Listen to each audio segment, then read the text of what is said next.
Hello friends, स्वागत है आपका आज की वीडियो में। और आज की वीडियो है ऐपन चौकी। तो बीच में इसमें गणेश जी बनाए गए हैं, तो जो कि कैनवस सीट पे बनाए गए हैं। और ऐसे ही आप इसको वुडन चौकी पे भी बना सकते हैं, कपड़े पे भी बना सकते हैं। तो इस तरीके की वीडियो आपको रेगुलर अब देखने को मिलेंगी।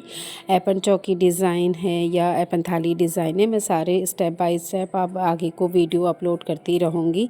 हाँ, ये कुमाऊनी आर्ट वर्क है और ट्रेडिशनल वर्क है। तो इस तरीके की वीडियो देखने के लिए आपको मेरे चैनल को सब्सक्राइब करना पड़ेगा। आप मेरे चैनल को सब्सक्राइब कर लीजिएगा, जिससे कि नोटिफिकेशन आपको इजीली मिलते रहें। और आर्ट वर्क आपको अच्छा लगा हो तो उसके लिए लाइक शेयर कमेंट ज़रूर करके बताइएगा कि आपको ये वीडियो कैसी लगती हैं। और आपके वैल्यूबल कमेंट और जो भी क्वेरीज़ होंगी आप मुझसे पूछ सकते हैं। इसमें क्या चीज़ यूज़ हुई है, इसमें मैंने एक्रिलिक कलर यूज़ किया है, वो बाकी डिटेल में डिस्क्रिप्शन बॉक्स में दे दूँगी।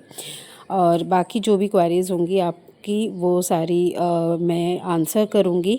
तो जो भी आपको ऐपन से संबंधित जानकारी चाहिए वो आप मुझसे पूछ सकते हैं। तो बने रहिए मेरी वीडियो में, देखते रहिए, वॉच कीजिएगा फुल।